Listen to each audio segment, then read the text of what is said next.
Bem-vindos ao Vlog 7 Soldados. Eu sou HDS e nesse vídeo eu quero comentar sobre os preços que as editoras estão praticando atualmente. Eu vou falar um pouco da JBC e vou falar um pouco da Panini também. Há um tempo a Panini publicou encadernado aquela revista O Legado de Júpiter, que é um quadrinho escrito por Mark Millar e desenhado pelo Frank Quitely. Essa revista, ela, apesar dela ter uma equipe criativa famosa, ela nunca foi muito esperada aqui no Brasil. É claro, o autor já tem vários trabalhos publicados aqui, e essa dupla também ficou famosa desde a época do Authority, que ele publicou histórias de qualidade, o Mark Millar, mas mesmo assim o Legado de Júpiter nunca foi nada tão aguardado assim que gerasse uma expectativa muito grande pro pessoal. Essa revista foi lançada aqui pela Panini há pouco tempo. Foi lançada no formato 17 por 26 centímetros, 136 páginas, capa dura, com preço de R$45, sendo que a revista só tem 5 histórias por essa encadernação que foi lançada agora. Quer dizer, são as primeiras 5 histórias publicadas. Ainda tem outros arcos que vão vir depois desse aí. Eu já achei estranho o fato da Panini ter escolhido esse formato para uma revista que não é muito conhecida, que não era tão esperada assim do público em geral, mesmo para quem compra só quadrinhos de super-heróis. E a verdade é que há um bom tempo a Panini vem adotando umas práticas aí que não estão me agradando, e eu queria falar um pouco sobre isso, porque isso é uma coisa bem prejudicial para o leitor de quadrinhos aqui no Brasil. Eu me lembro que há alguns meses atrás eu comprei uma edição de Astro City, que é aquela Heróis Locais.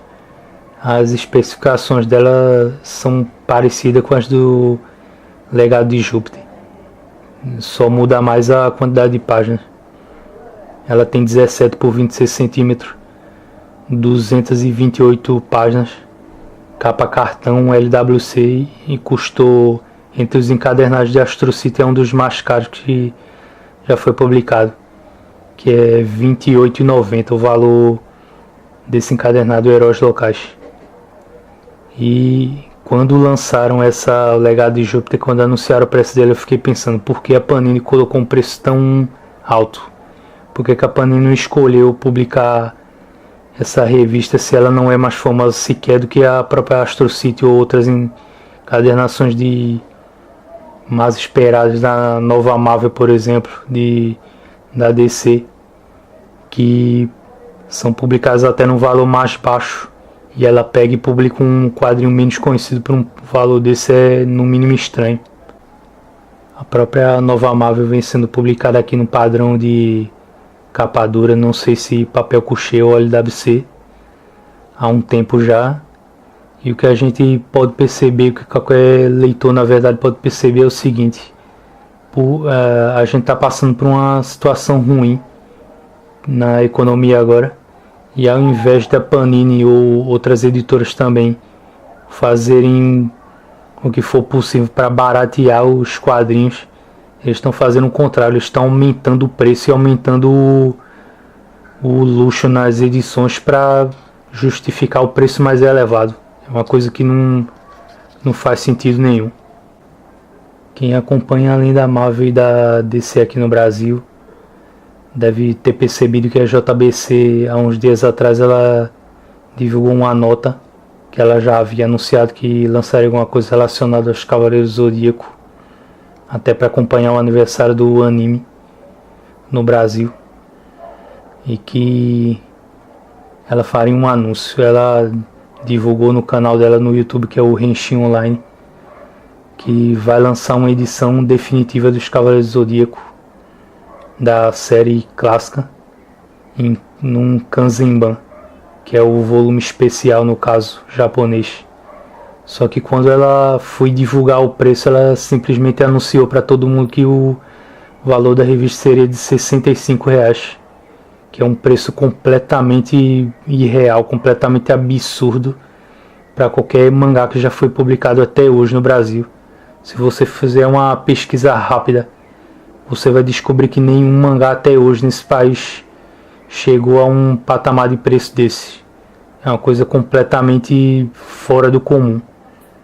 Eu não sei como é que funciona as reuniões ali dentro da JBC, do escritório, o pessoal que trabalha no editorial da revista, mas alguém deveria ter avisado eles que é impossível alguém comprar uma coleção de 28 volumes de um mangá por um valor absurdo desse, cada volume custando R$65. Com certeza ao final da coleção você vai ter gasto mais de R$1.000 numa coleção de mangás. Isso é uma coisa completamente surreal de você considerar. Há um tempo já a JBC vem tomando algumas decisões ali em relação ao padrão de publicação deles, que vem desagradando muito o público de mangá. Há um tempo atrás, por exemplo, eu dei uma olhada naquela revista Zetman, quando ela havia sido anunciada ainda o primeiro volume. Quando eu pus as mãos no primeiro volume, eu pensei, esse mangá aqui não vale R$17,50, porque ele é publicado num tamanho inferior aos mangás que são publicados em geral, como Vinland Saga, por exemplo. O papel dele é ruim, é papel jornal, eles colocam uma ou outra paginazinha colorida e uma capa cartão, mas nem de longe aquele quadrinho vale o que se paga pelo mínimo de qualidade que ele apresenta. E de lá pra cá a JBC só tem dado bola fora em relação a isso.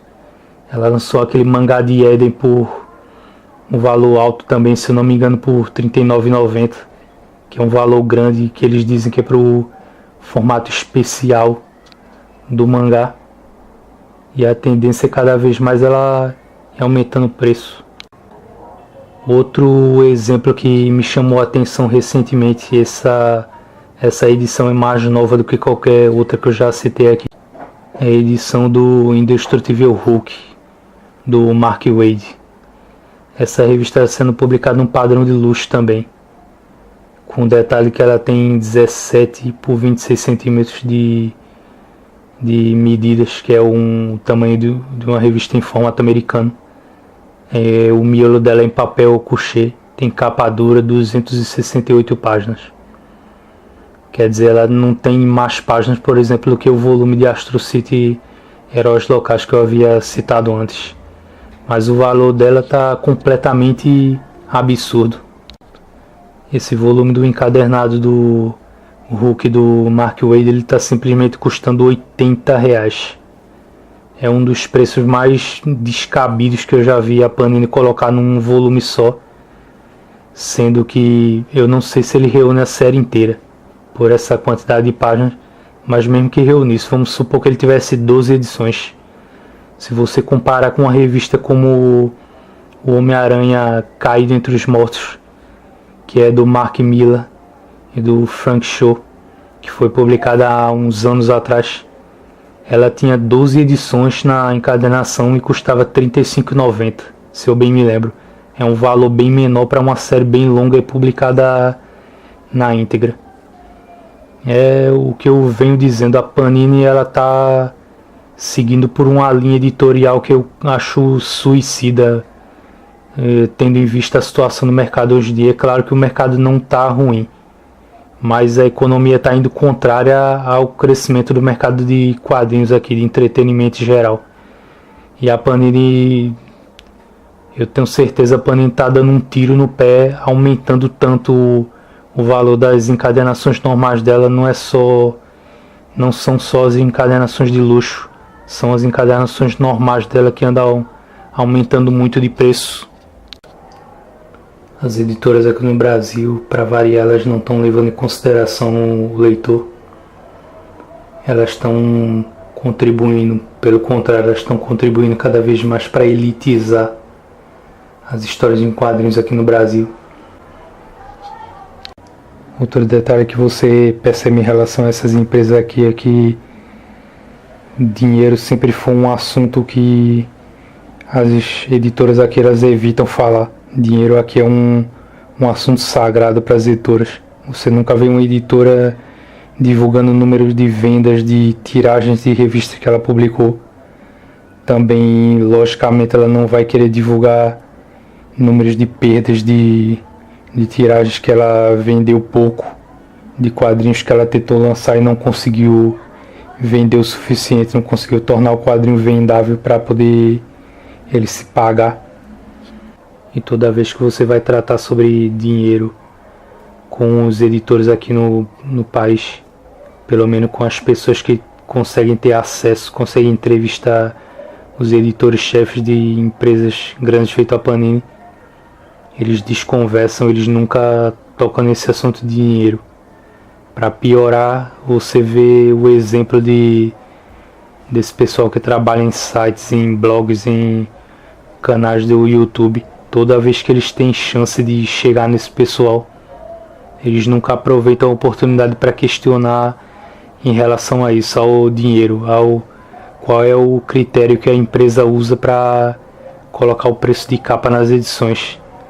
E esse pessoal nunca procura se informar direito sobre os motivos que a editora tem para fazer isso, porque é óbvio, o leitor não vai querer pagar caro pelas revistas nunca, mas ele tem que ficar sabendo como é que funciona isso por dentro, qual é o critério de verdade que as editoras usam para aumentar o preço de uma revista, porque em primeira impressão parece que não há critério nenhum nisso.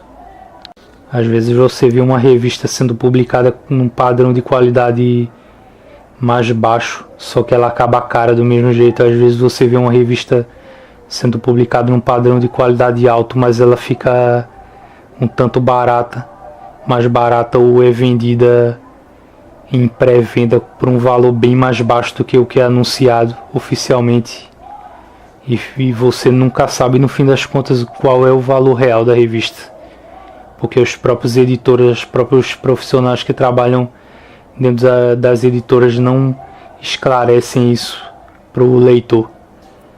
E para piorar, como eu disse, quem tem contato com os editores não procuram se informar em relação a isso, não procuram questionar para passar isso para o público.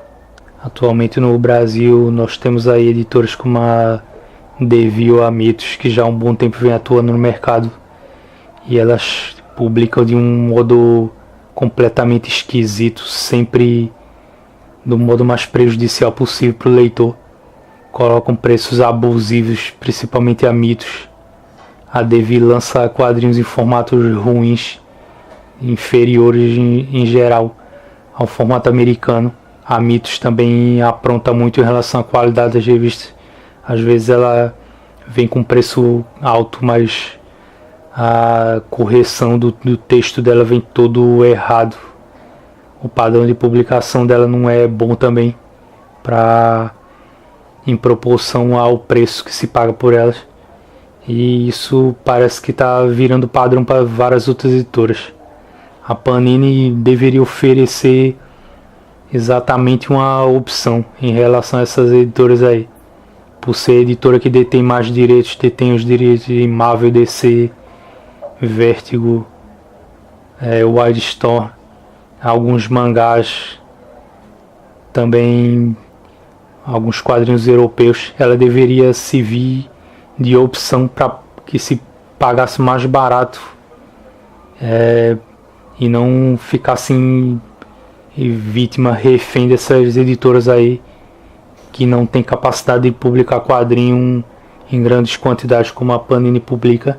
Mas ao invés disso, a Panini está fazendo exatamente o contrário. Ela está começando a aumentar o preço de todas as revistas dela, até das revistas mais simples, como Guerras Secretas, por exemplo, que está sendo lançada agora. O preço dela está alto. Se você pegar a edição do Cavaleiro das Trevas 3 também, o preço dela está alto em comparação com os outros títulos que tem um padrão mensal. E essa tendência só vai se agravar daqui para frente. Eu não vejo com bons olhos essa ideia das editoras de aumentar o preço elas estão indo na direção contrária. Deveriam estar trabalhando para baratear os quadrinhos e não para tornar eles mais caros e menos acessíveis aos leitores. E isso tudo vai piorar daqui para frente. Você não vê resposta de quem é responsável por isso, pela decisão do padrão de publicação aqui. As editoras parece que fazem de propósito.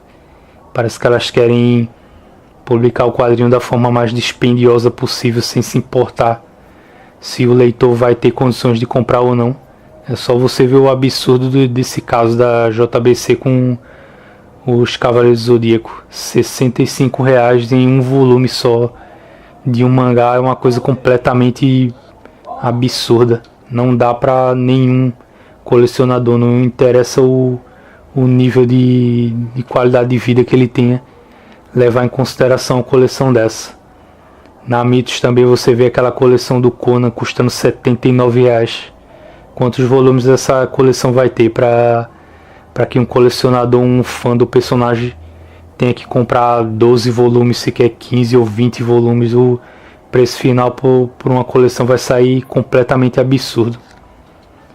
Então o único jeito dos leitores impedirem que as editoras continuem fazendo isso e piorando cada vez mais as condições para se comprar quadrinhos aqui no Brasil é simplesmente se recusando a comprar, não dando vantagem à editora, não apoiando ela nessas práticas de aumentar o preço dessa forma, de não se importar, não dar ouvidos ao leitor, e cada vez mais o leitor tomar uma postura de consumidor em relação a isso.